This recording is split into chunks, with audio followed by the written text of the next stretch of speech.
Good morning. So today we're going to be doing little upgrades to a couple instruments, and the first one being this guy right here.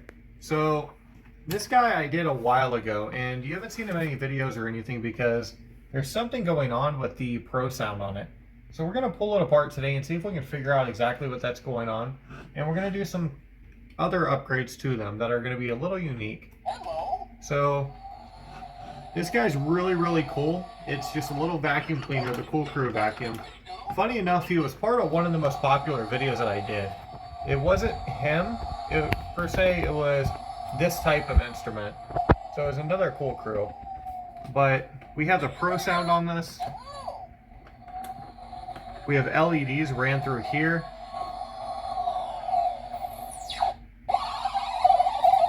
They have a really nice crunchy sound.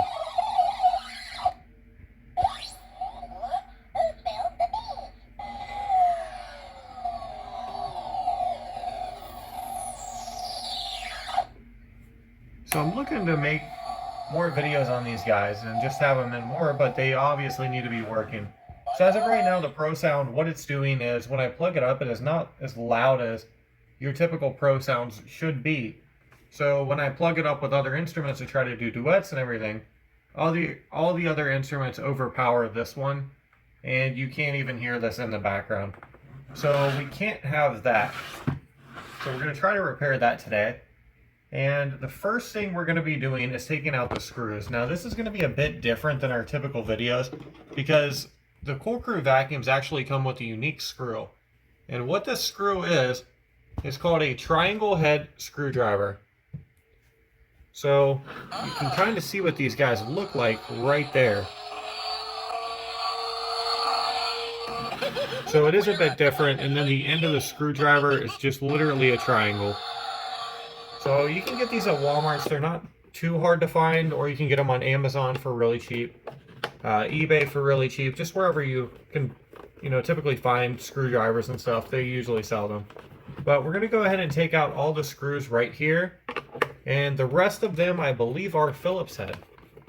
So we're going to go ahead and do that.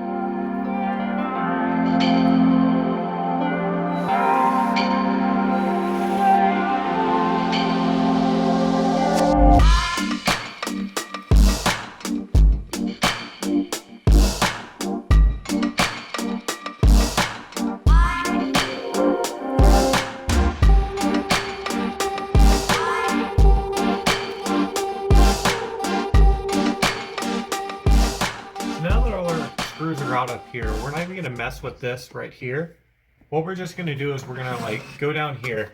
So I remember correctly, which it appears I do, there are two screws right here.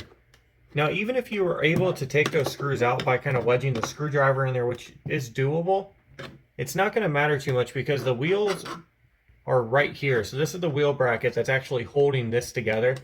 So you have to take this apart by popping this down. And then by actually pulling all of these screws out. And these screws are actually different sizes, so it is pretty important that you go ahead and remember which ones are which, because I think these two are farther, actually I think these four are longer than these three, but we'll see. So just keep track of your screws if you're doing this instrument, and we're going to go ahead and take all these out.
So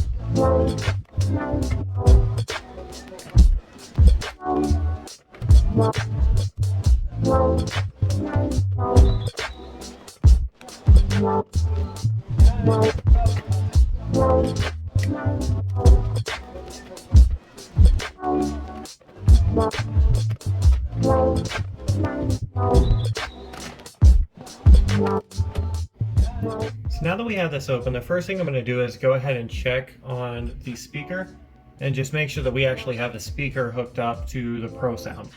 So very typical procedure. We're just going to go ahead and take this out right here. And then right here.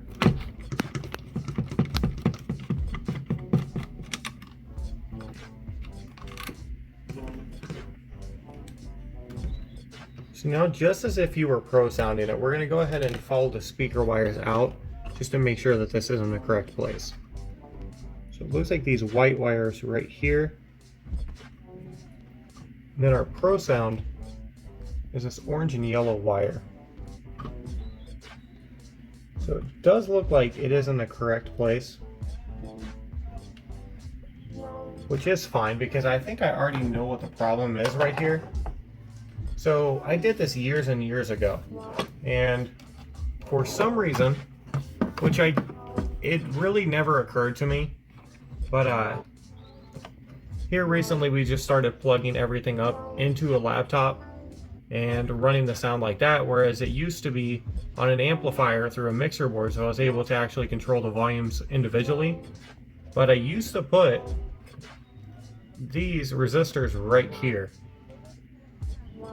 Now, I'm not typically sure why I did that. It may have just been really loud, or it may have been glitching out, but we're going to find out. We're going to go ahead and pop those off and directly run the Pro Sound with the speaker wires, and then we're going to see if that makes a difference or exactly why I did that.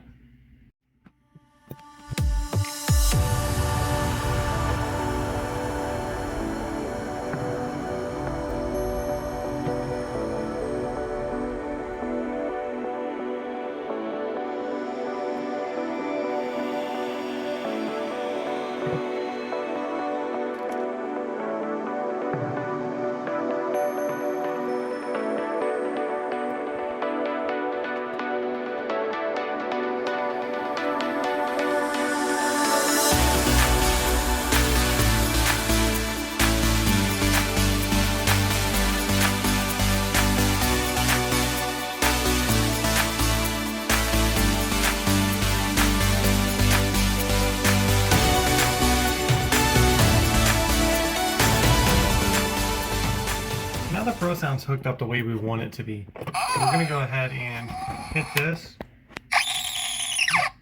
and make sure that this works.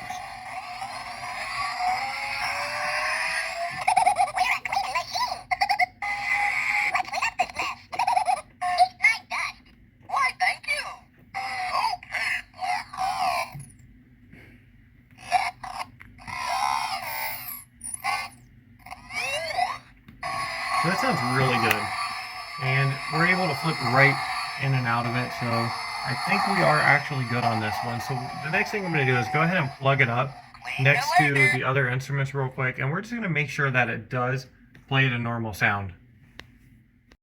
Hello.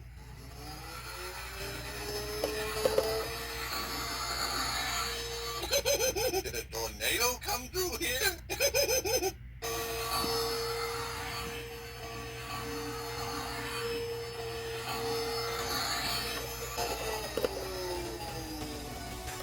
See you later. Clean up your room. That's a good start. Organize your local landscape. Clean up your room. Schedule your time. Clean up your room. Start taking control of yourself. Everyone can stop saying, clean up your room. things they know to clean up your room. So that worked great. We're going to move forward by partially putting this back together. And we're going to do that by just putting the circuit board back in right here. And the only thing we really have to worry about the circuit board is, first and foremost, having enough slack in the wires to actually do this. The real thing that we're worried about right here is this switch. So this switch needs to be directly put in here, and if it isn't, you might have trouble getting it back on. So let's go ahead and put this right back here. I'm trying to hold this up as well.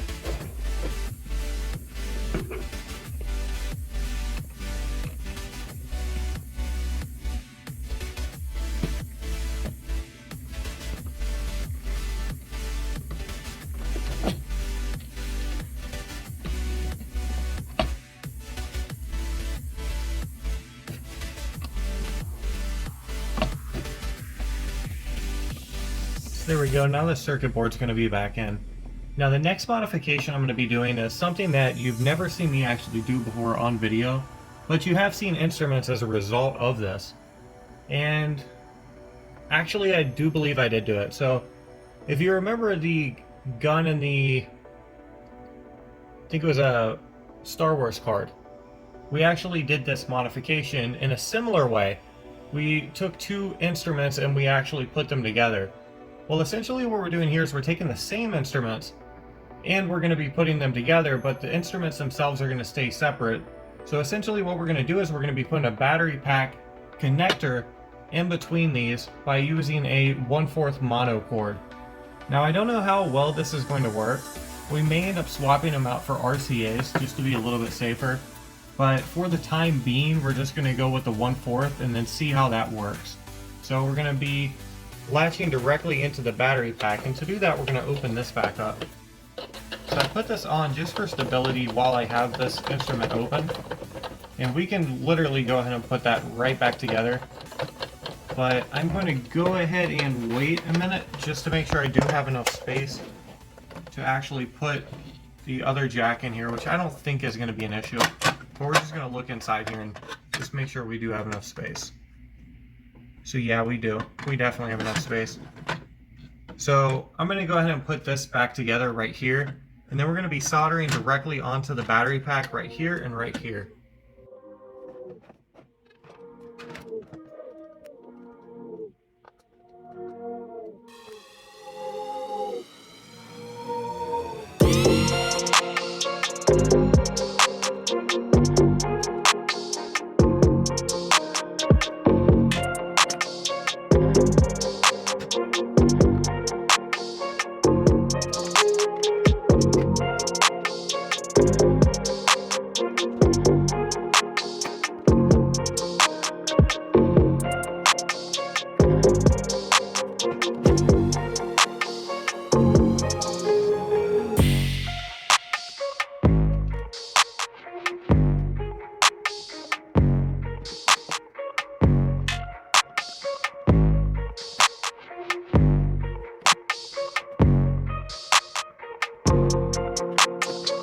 Alright, anteater number 1. Who are you protecting? Is it anteater number 2?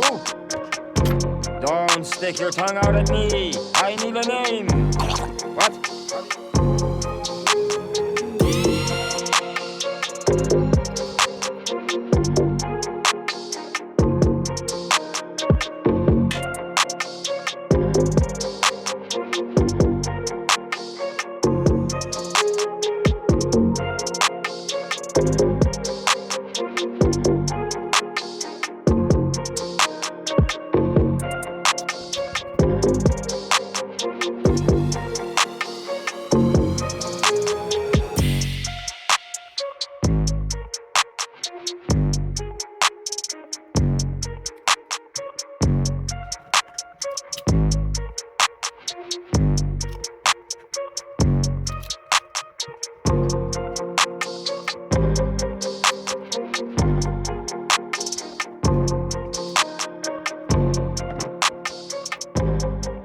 So from here, we're hooking it up just like a normal 1/4 jack. And how we're going to do this, we're just going to hook it up directly through the components. So there we go. And then the big thing here is you just want to confirm that when you get to the other instrument that you're hooking it up on the same sides, because if you're not, it's going to be a direct short circuit, and the worst kind. It's going to cause wire melting. It's going to cause the instruments more than likely to not work, but the main thing is it's going to be causing the wires to melt. And if it's higher in voltage, it's going to be doing a little bit more damage, but it's just not going to be a good thing. So we're going to feed this out, and it looks like we have our ground here. We have our ground on this inside piece right here. So that's the way we're going to run the other one as well. So we have our positive here, and we have our ground right there.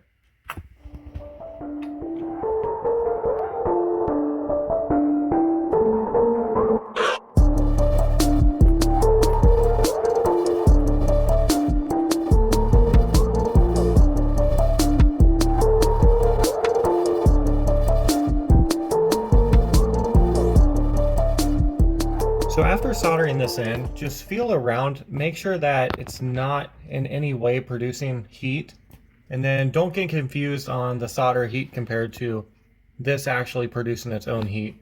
So if it's producing heat, that means it's short-circuiting somewhere in the system. So I plugged a cord in here just to make sure that I won't do it with a cord. And then just feel around.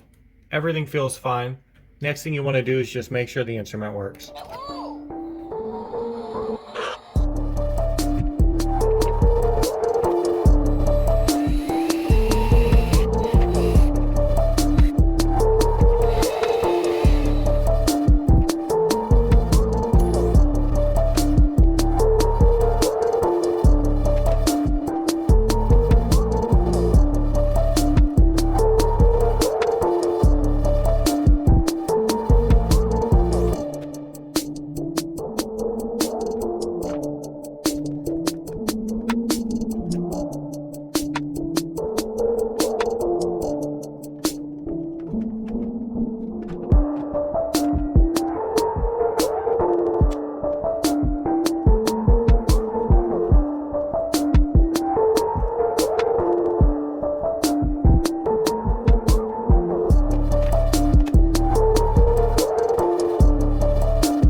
So as you can see, something there is not rolling right. So this is more than likely something to do with the wheel well just not going on right. So we're just going to open this back up and then retry to put that back together.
this is all set up. Now, I actually had put it back together and then the LEDs were not working.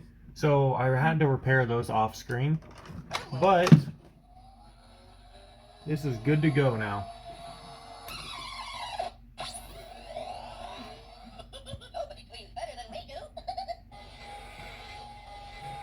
So I'm going to repair one more of these, but I'm going to do it without really talking, but it's going to be the same procedure. I'm guessing I put resistors inside of those as well. So what I'm going to do is I'm going to go in and we're just going to take the resistors out of that one as well. But I will get back to you as soon as we get done with that one.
So I wanted to give you guys a garden update that's a little more in-depth than the one we actually did a couple weeks ago.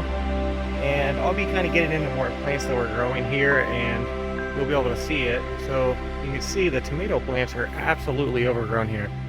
So we actually have an 8-foot tomato plant over here. So this is a super sweet 100 tomato plant. You can kind of see how these things grow.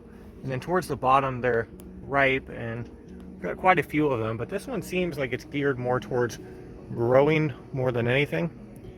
So you can actually see how tall this thing is. So it's around 8 foot, to put this in perspective. So I can't even reach up to the top of that. So hopefully I wasn't super out of view right there, but the tomato plant is way taller than me at this point, and I actually can't even reach the top of it. So this one's kind of getting there. I can still reach the top, and that one, but it's getting up there as well. So this is another super sweet 100 right here. You see over here. So that's this guy right here. We've got a lemon boy right here, which kind of just folded over to the time being until it gets a little bit larger. I don't think we've actually got anything produced on this one, but it's getting there. It's got about 4 leads on it. This is a bronze fennel is what it's called. So one thing that's really interesting is when we were actually in Georgia, they had a relative of this called dog fennel that was growing everywhere. So the thing about this stuff, it tastes absolutely amazing, but the dog fennel also tasted really good. The issue was that dog fennel in large amounts is actually poisonous. So typically when there is stuff that in large amounts it's poisonous, I just won't even eat small amounts. So with that, I tried it and I ate a little bit of it pre-knowing that it was poison. Once I figured out later on it was actually poisonous in large amounts, I just didn't eat any more of it. But it tasted fantastic. So over here, these are ground cherries I just started. So they grow pretty quickly, so I'm not too concerned about them, but they are again started way later in the year. These are actually citrus trees. So this one's a trifoliate orange.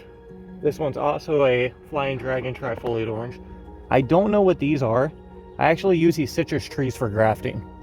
So I just kind of throw some seeds over here at the beginning of the year, and there they go. So I actually have another citrus garden as well that I kind of just throw in there for grafting onto my larger trees.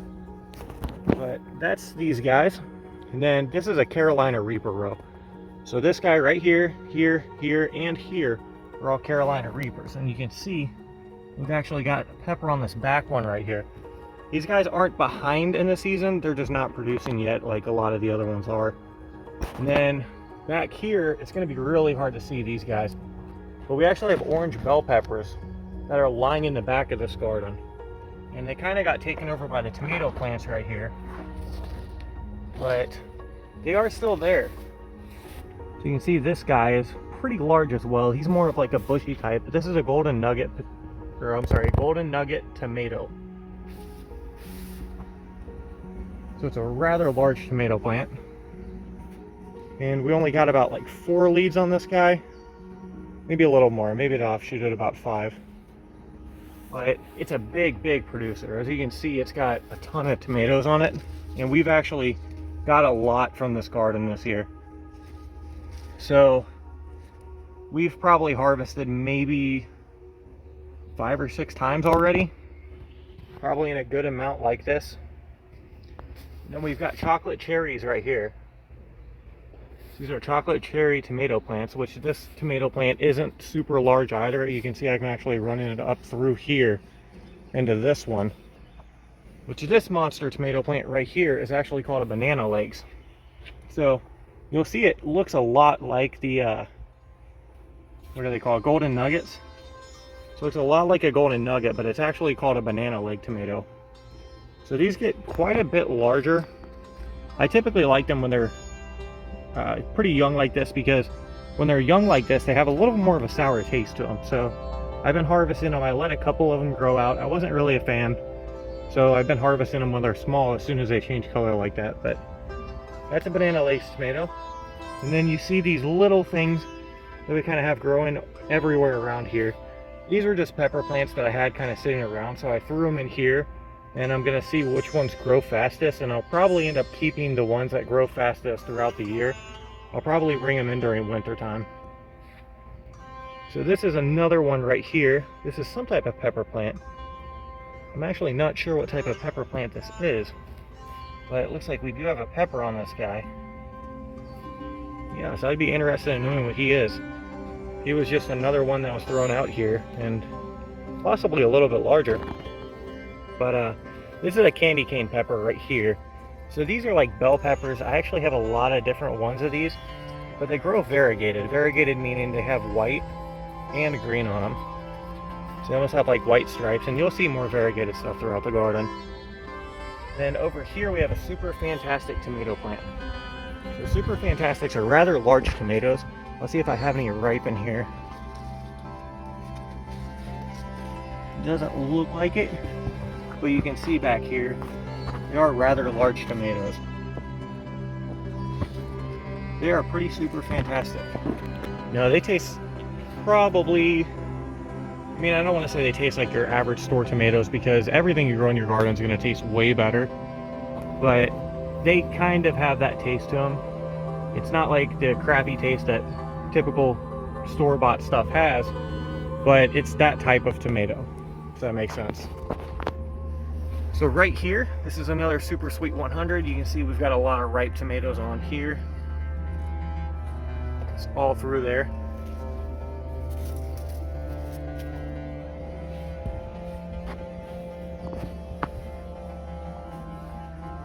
So you can see this is a bell pepper right here. And that's kind of what I said, is some of them like in the back. Maybe you can get a better view. Not so much. So those are the orange bell peppers. This one's actually stretched quite a bit to try to compete with the tomato plant. Then over here, I had dill growing in here. You can kind of see everything's just super overgrown at this point.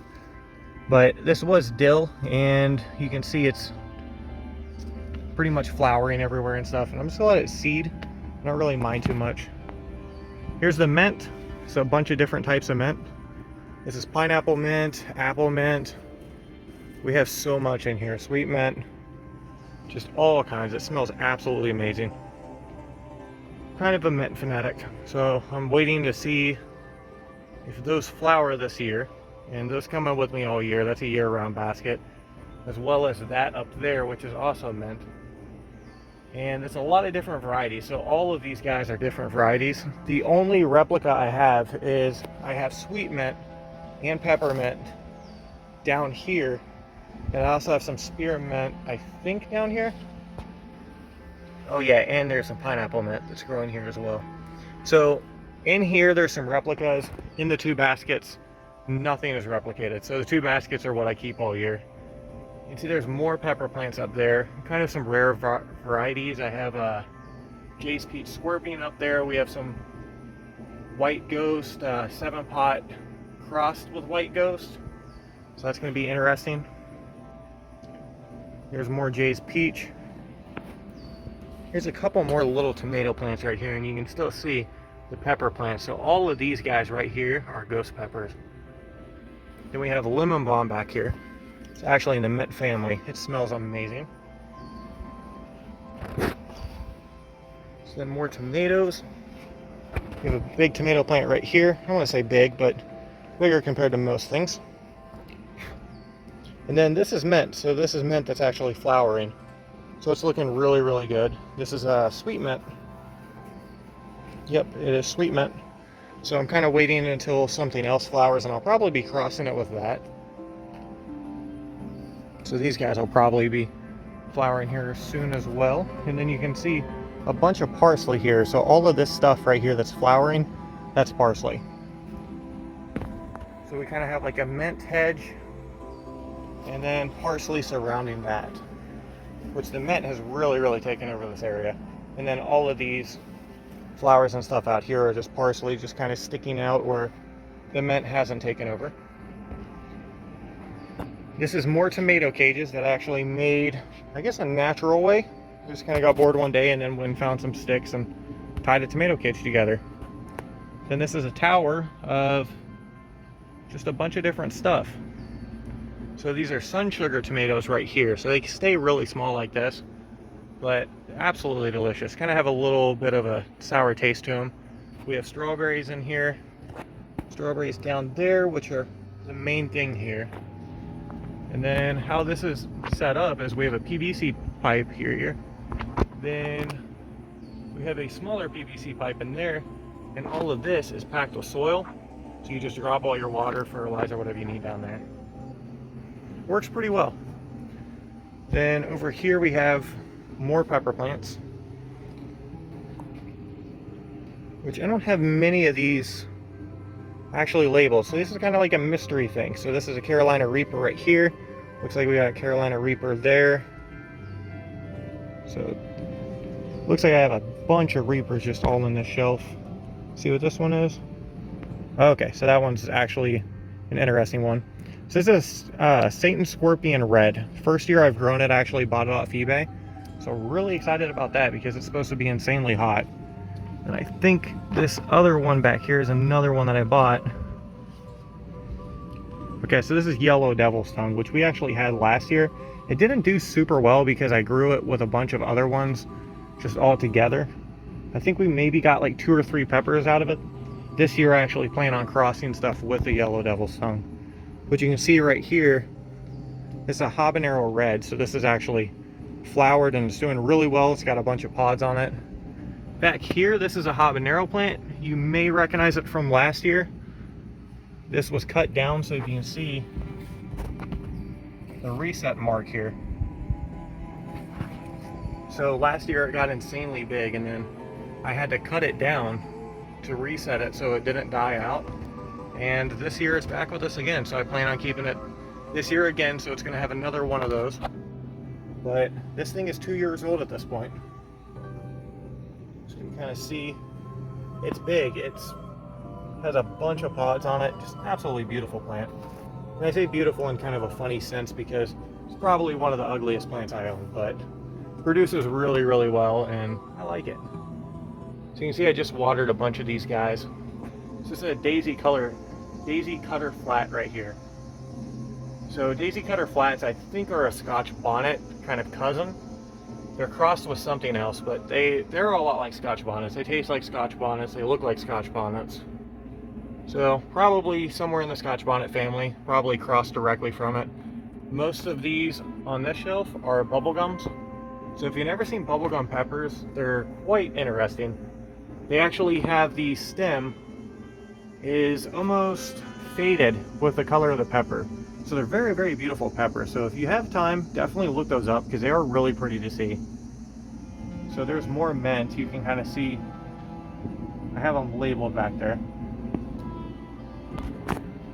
These are going to be more peppers. I think most of these are like red ghost, scorpion peppers, things of that nature. So yeah, there's a Trinidad scorpion right here. This guy's doing fantastic. Looks like he's about to start budding there soon. All of these guys are habaneros inside of this basket. So they grow with pretty low sunlight. They do really, really well on this shelf, although you see we don't really have too much sunlight coming into here. But they do really, really well. These guys also just got watered. So this is a chocolate habanero right here. So we've got a couple chocolate habaneros sitting. Trinidad scorpion, Scotch bonnet up there in the front, which you can see the Scotch bonnet actually has quite a few different pods on it. Then that one that I just showed you, the one sitting in the pod, it's a Scotch bonnet as well. So these are all Scotch bonnets. But then we have this right here, which is a Trinidad scorpion, and this is a red Trinidad. Seems to be flowering and doing pretty well. That's 2 main leads to it, so that's really good.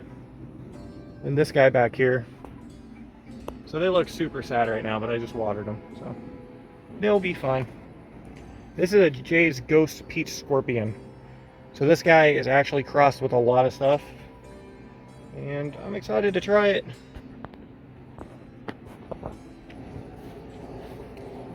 These are all the citrus trees. So these are the main citrus trees that I use for grafting. You can see I actually have a couple grafts sitting on there. And then we have a graft over here that looks like it took, but then it just didn't. So I don't know if it's going to take. It might die out. It was unsuccessful, but we have a couple grafts on it. Then we have this guy. I did some T grafting on him, but nothing really has shot out yet. Some of the grafts look like they did take, but let me see if I can track those down. This guy's so much foliage on it.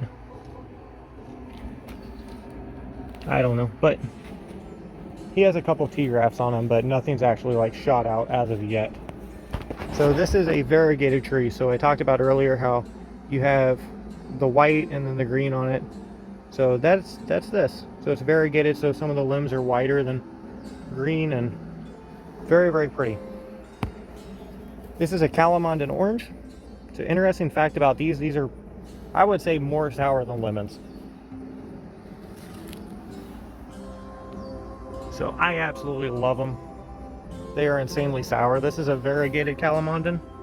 You can see on this one, it pretty much has a branch that's growing almost exclusively white. It's very, very close to it as compared to the other ones.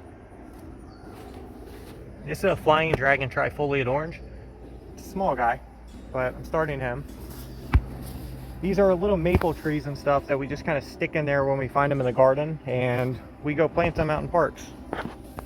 Kind of give them a chance. Then right here, this is a lime tree. It's a key lime, which is doing insane. I don't want to touch this guy too much because he actually has some really, really sick, nasty thorns on him. You can see there's a flower there. Don't know if he has any sitting fruit. I'm trying to be very careful because you can see the thorns on this. He'll get you. The other day I was actually moving him and it got me to actually draw blood. So, kind of funny. But this is a Meyer lemon, so he's flowering everywhere. This thing is absolutely gorgeous. This is probably like a Snoopy tree look-alike. It's pretty much lost all of its leaves, and I may have a picture, and if so, I'll go ahead and insert it here. If not, then I don't have the picture. But over winter time, we didn't have enough lighting for this, and it looked like it lost pretty much all of its leaves. I'm really surprised it came back, and I'm really glad it came back. So this year we're going to be doing a little bit different stuff with the lighting. I'm probably going to go online and try to buy a lot larger of a light for these guys, kind of replace the daytime during winter. This is another variegated pink lemon. It kind of had the same thing, so you can kind of see how it looks here. Kind of went through the same thing the Meyer lemon did, just not to an extreme extent like the Meyer lemon. Then this guy right here. Okay, so he might take the ugliest pepper plant I have. This is a Carolina Reaper.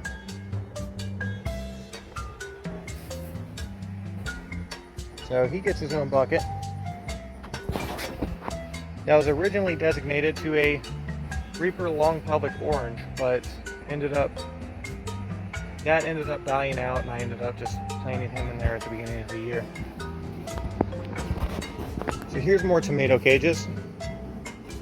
Then right here, this is a mystery pepper. Somehow I lost this, but this pepper is like maybe two years old, maybe. I feel like I had him a little less than I've had the habanero, but yeah, he was from winter time and all of that. I have 3 trifoliate oranges, which I'm super surprised because I'm actually in Ohio. So these guys have been planted out here since the beginning of last year. I thought they were dead. This year they just sprouted out of nowhere and they started growing. So I'm gonna use them for grafting or do something this year, because that's absolutely crazy. I may end up just growing them as their own trees. I'm not sure, because trifoliate oranges are very, very gross. They're not really good fruit. So I'm not really sure what I'm gonna do with them yet. They're good on occasion, but yeah, not really something I like. So it's a 7-pot white ghost. And over here we have a bunch of just different peppers. I just threw some seeds in here and they ended up taking off. So mystery pepper bunch. Then we have more mystery peppers. These guys down here, I'm surprised these guys even look like this because I thought they were Scotch bonnets. I may be wrong in that. Yep. So, looks like this one's a habanero. So I'm guessing this one in the front is a habanero as well. This is what it looks like, but I could have swore I had a Scotch bonnet over here. This one doesn't even look like he's holding fruit yet, so that might be a Scotch bonnet. I don't know. We've got little ones right there, and they kind of get larger as you go up. Here's two that are Taj Mahal pink minion peppers, but they seem very stunted for growth. I've tried fertilizing them, washing all the fertilizer out, many things. They just will not grow. So I'm just letting them do their thing. Right here, this is a Bootlot Cheesehead chocolate. Looks like it's starting to flower out. I'm going to be crossing out with a lot of different stuff this year. It's a Mad Hatter pepper plant. You can see it's got a couple sitting there. So this is the one last year that you may have saw that's insanely lengthy. It was like a maybe 3-4 foot pepper last year. I'm leaning towards 4. It wasn't as tall as me, but it was getting there. And we cut it down, and this is it this year. So they more or less taste like bell peppers. Have a unique shape to them, but I'm not a super big fan of them, but I keep the pepper plant just because I kind of like it.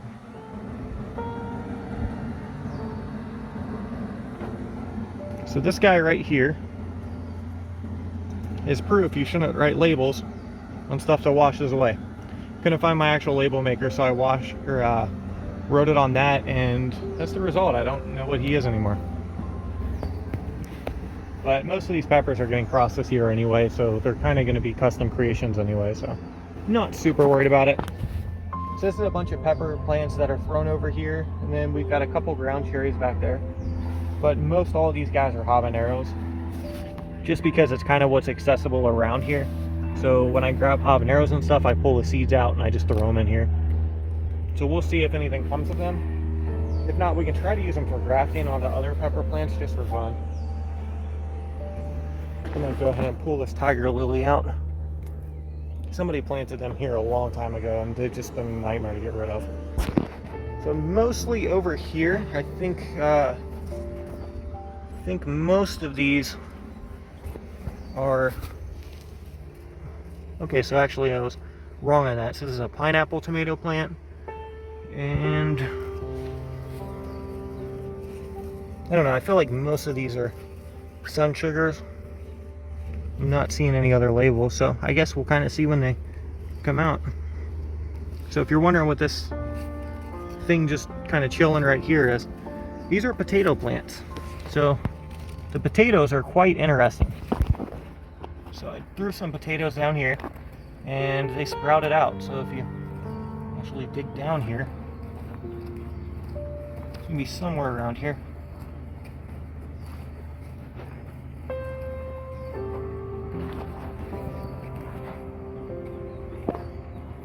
You can kind of see there's the potato. So that's what they are. So they actually run out different potatoes called tubers. So they're pretty much mini potatoes that pop out. I'm trying to think and harvest these guys right here, just so you can kind of see a better thing. And hopefully they do have some tubers right here I can pull up. These guys are getting pretty close here to just kind of coming out, so we're going to go and pull these up. Okay, so there's one tuber. So you can see it's a smaller potato. And then I'm going to keep digging in here.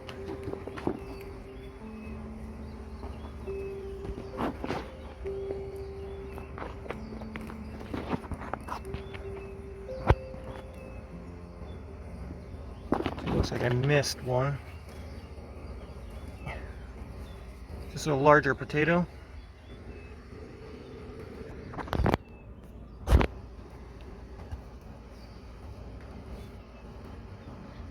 actually feel some pretty deep down here.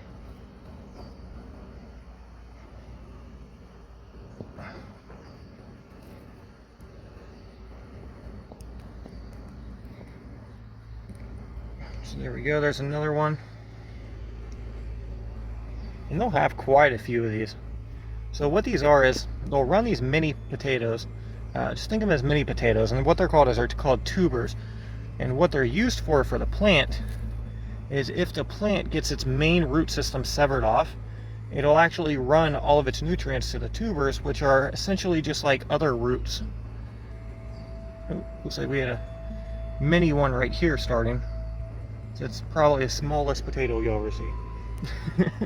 So we have this guy, which I'm curious of where it's running this root to.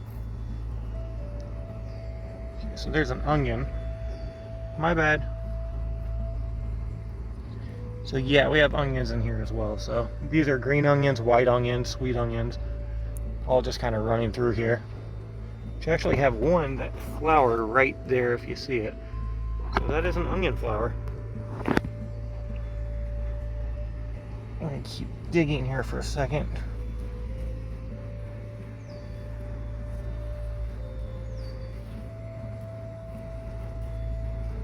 Alright, so it looks like that might be it. I feel like there's more over here somewhere.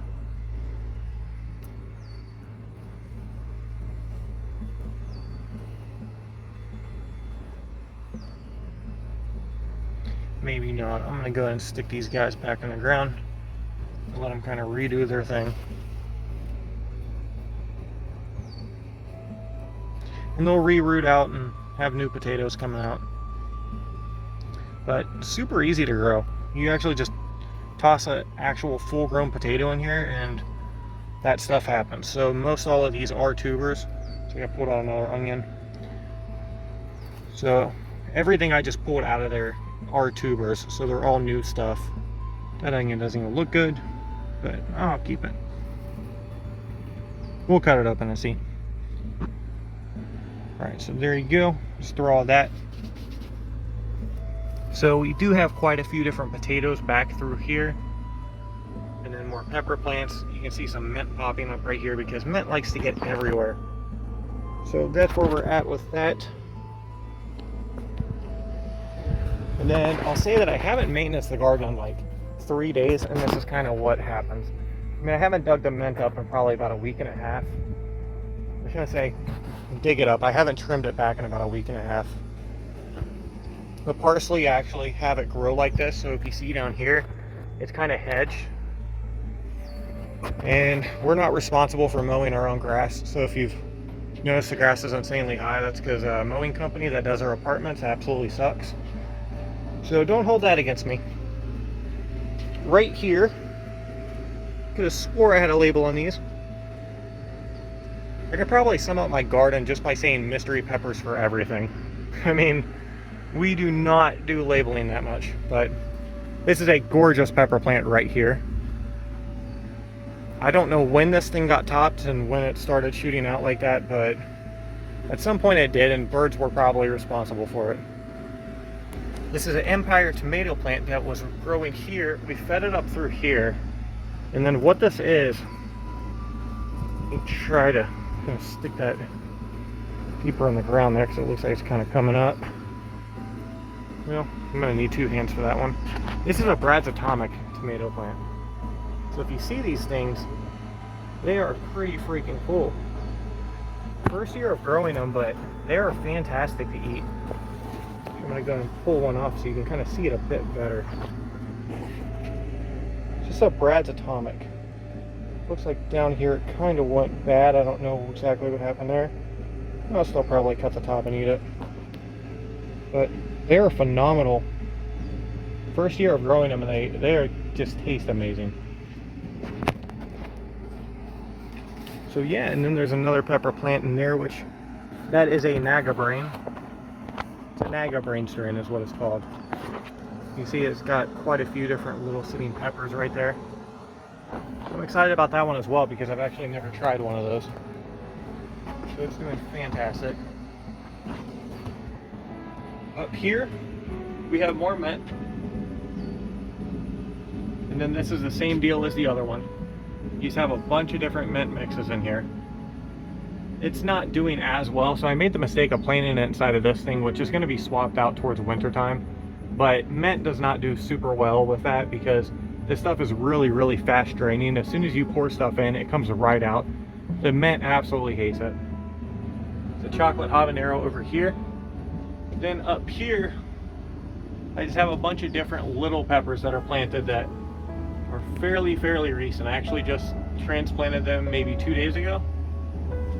They're just kind of extra peppers that are sitting up there. So hopefully they'll flower this year. Hopefully we'll get some peppers. And I don't think I got to these guys. So this is a 7-pot white ghost right here. It's a 7-pot crossed with a white ghost. So that one's going to be pretty interesting to see. Right here, this is a Taj Mahal. So this is the same as that little one that's not doing well. And again, I watered them. They haven't snapped back yet. Just got home from work. It's a Trinidad Scorpion right here. Has a couple different sitting peppers on that one. You can kind of see right there. Let me try to get a better view. Okay, so there you go. So you've got a couple of different sitting peppers on that one. Then right here is another Trinidad. And this is actually a chocolate naga right here. So I'm really excited for that one as well. So that'll eventually turn brown, and the peppers are pretty sick looking. Sick in a pretty cool way. But yeah, that's about it. So that is the garden for this year. I could pretty much talk about it the entire time, but I see we've been on for like 32 minutes, so I'll just kind of give you an overview of this.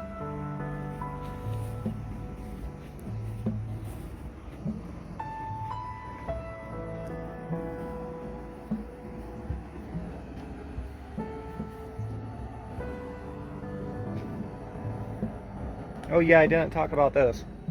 So these are habanero Scotch bonnet crosses. They're doing well, and it's kind of strange some of them are growing out black like that, but we'll see how that goes. I might actually cultivate them so where they do grow black like that. You know, depending on how the peppers look though.